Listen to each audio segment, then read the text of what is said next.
Am I the antagonist for not putting my shirt on at the gym when asked to? I am a transgender man who very much passes for a cisgender man 99.9% of the time. Almost a decade ago, I had a double mastectomy which gave me scars along my pec lines. They are very much healed but still visible. I go to a gym that allows men to exercise topless. The other day, I was working out in the outdoor area and it was hot, so I took my shirt off.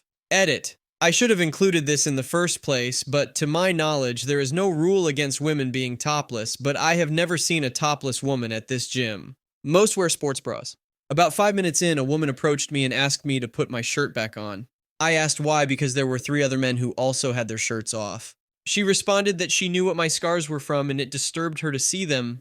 She said it was no different than if she took her bra off and forced everyone to see her breasts. I told her that's her problem and if she wanted to take her bra off, go for it. She said she'd report me and then glared and made disgusted faces at me for the rest of my workout, which I ended up cutting short because I felt so uncomfortable. I felt like I was in the right, as there's no reason why my body is a different case than the other men around me just because I have some lines on it that may suggest there used to be breasts there. But some of my female friends, cisgender, have said I'm the asshole because putting my shirt on would have been the least I could do to make her more comfortable in a male-dominated space. I said she could have just moved to a different part of the gym. They said, why should she have to move? I said, why should I have to change? They say I'm refusing to see it from the female perspective and she wasn't being transphobic. Now, I can't tell if my outlook is too clouded by my own experience. Am I being ignorant? Should I have just put my shirt back on? You are not in the wrong for choosing to exercise without a shirt on, especially in a gym that allows men to exercise topless. Your scars are a result of a significant surgery that is part of your personal journey, and you should not feel obligated to cover them up. The woman, on the other hand, is in the wrong for confronting you and attempting to police your body. It is unfair and unreasonable for her to compare your scars to her removing her bra, as they are not equivalent situations. Moreover, her reaction of glaring and making disgusted faces at you for the rest of your workout was unnecessary and disrespectful. Your female friend's argument that you should have put your shirt on to make her more comfortable in a male-dominated space is flawed. It is not your responsibility to cater to someone else's discomfort at the expense of your own comfort. If the woman had felt uncomfortable, she could have chosen to move to a different part of the gym instead. Your outlook is not clouded by your own experience. You were well within your rights to refuse to cover up and assert your own agency. The woman's reaction may not necessarily be transphobic, but it was certainly intrusive and inappropriate. Overall, you are not the asshole in this situation. Am I the antagonist for not telling my husband I'm attracted to a coworker? My husband and I have been in a committed relationship for almost 15 years. During this time, neither of us has cheated on each other to the best of my knowledge. We have a strong and loving relationship.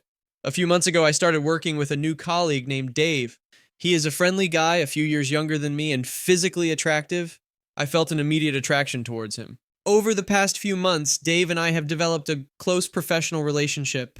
We collaborate on projects, have lunch together, and share a good work friendship. Our conversations mostly revolve around non-personal topics such as workouts, books, and movies. I am aware of his single status, but I don't know whether he is interested in men or women. Around a month ago, Dave invited me to join him at the gym to work out. I had mentioned to him that I wanted to gain muscle and lose weight. Since Dave has been dedicated to fitness for a long time, he has more knowledge about effective workout routines than I do. With my husband's knowledge, Dave and I started working out together 2 to 3 times a week. Unfortunately, my attraction towards Dave grew stronger. We would leave work, change into gym attire at the gym, complete our workouts, and then shower and change together like other male friends who work out together. After seeing him naked on multiple occasions, I found myself thinking about him in a non-platonic way. However, I have no intention of cheating on my husband. We have both experienced attraction towards other individuals in the past, and we understand that it is natural. Despite this, we remain committed to each other. Additionally, I am uncertain of Dave's sexual orientation or his feelings towards me. Recently, I confided in a close friend about all of this. I assured my friend that I had not engaged in any inappropriate behavior with Dave and that Dave had not shown any sign of reciprocating my attraction. Consequently, I had no intention of discussing this with my husband. Contrarily, my friend believes that I should inform my husband of my feelings towards Dave due to 2 reasons. Dave and I work closely together on a daily basis, and we also work out together and regularly see each other naked in the locker room and showers. According to my friend, not sharing this information with my husband, given the above circumstances, would make me a bad person. He argues that since I spend a significant amount of time with Dave, including intimate situations, I should be honest with my spouse about my attraction and non-platonic feelings. So, is my friend right? Although you are experiencing attraction towards your coworker, your intentions are clear and you have never cheated on your spouse. You have been honest with yourself about your feelings and have no plans on acting on them. Sharing this information with your husband is a personal decision and not a requirement. However, it might be worth considering the potential emotional affair that others have mentioned. Even if there is no physical cheating, your emotional connection with Dave may be crossing boundaries, especially considering the amount of time you spend together in both professional and personal settings. It may be important to assess and evaluate the impact of this relationship on your marriage and discuss it openly with your spouse. In conclusion, while you are not an a-hole for being attracted to someone else, it is essential to communicate openly and honestly with your partner to navigate any potential concerns and maintain the trust and integrity of your relationship. Thanks for watching.